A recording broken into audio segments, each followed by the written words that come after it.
Lucky என்ன பண்றாமா? படுத்துட்டாளா? கொஞ்ச நேரம் வாக்கிங் கூட்டிட்டு போய் அவளை சாப்பிட வச்சு இப்பதான் மாமாவோட ரூம்ல அவளை படுக்க வச்சிருக்கேன் அத்தை. இப்போ நான் வீட்டுக்கு கிளம்புறேன். இந்த ராத்திரி நேரத்துல எதுக்காக போகணும்னு சொல்ற? நீ இங்கே இருக்கலாம்ல ஜானு. என்ன பிடிக்காத நிறைய பேர் இருக்க வீட்ல நான் இந்த மாதிரி தங்குனேன்னா என்ன திட்டிக்கிட்டே தான் இருப்பாங்க. அதனால ராத்திரி என்னால இங்க தங்க முடியாது அத்தை. யாருக்கு பிடிச்சாலும் பிடிக்கலனாலும் யாரு என்ன சொன்னாலும் இது உன்னோட அக்கா வீடு. நீ எப்ப வேணாலும் வரலாம், எப்ப வேணாலும் போலாம். நீ எவ்வளவு நாள் இங்க இருக்கணும்னு ஆசைப்படுறியோ அவ்வளவு நாள் இங்க இருக்கலாம். அந்த உரிமையும் அதிகாரமும் உனக்கு இருக்கு ஜானு. அத நீங்க ஒருத்தர் மட்டும் சொன்னீங்கன்னா பத்தாதே அத்தை. ஆனா நீங்க அதிகாரம் கொடுத்ததுக்காக, எனக்கு உரிமை கொடுத்ததுக்காக என்னால இங்க ரொம்ப நாளைக்கு இருக்க முடியாது. இந்நேரம் உங்க அக்கா இருந்திருந்தா உன்னை வெறுத்து திட்டுறவங்க எல்லாரும் உன்னை இந்த வீட்டுல இருக்க கூடாதுன்னு சொல்றவங்க யாருமே இருந்திருக்க மாட்டாங்க. அத நினைச்சாதான் எனக்கு ரொம்ப கஷ்டமா இருக்கு ஜானு. அக்கானோட எனக்கு ஒரு விஷயம் ஞாபகம் வந்தது அத்தை. அக்கா இறந்து போலியோன்னு எனக்கு என்னமோ தோணிக்கிட்டே இருக்க.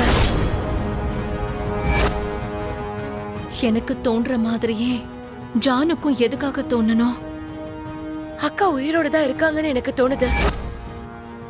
அவங்க நம்மள சுத்திதான் இருக்காங்க, நம்மள பாத்துட்டு இருக்காங்களோன்னு எனக்கு தோணுது. நம்ம செய்யற ஒவ்வொரு காரியத்தையும் அவங்க கவனிச்சிட்டு இருக்காங்கன்னு தோணுது. உனக்கு ஏன் அப்படி தோணுது ஜானு? ஏன்னா இன்னைக்கு நான் அக்காவை பார்த்தேன்.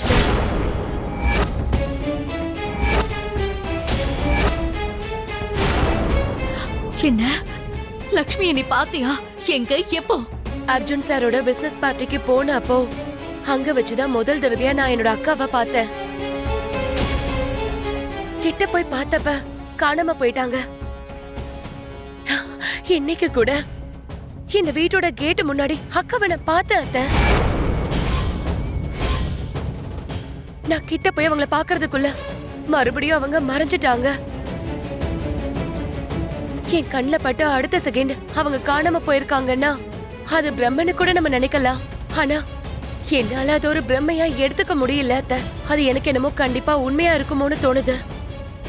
உனக்கு மட்டும் இல்ல ஜானு, எனக்கும் அதே சந்தேகம், அதே எண்ணம் வருது.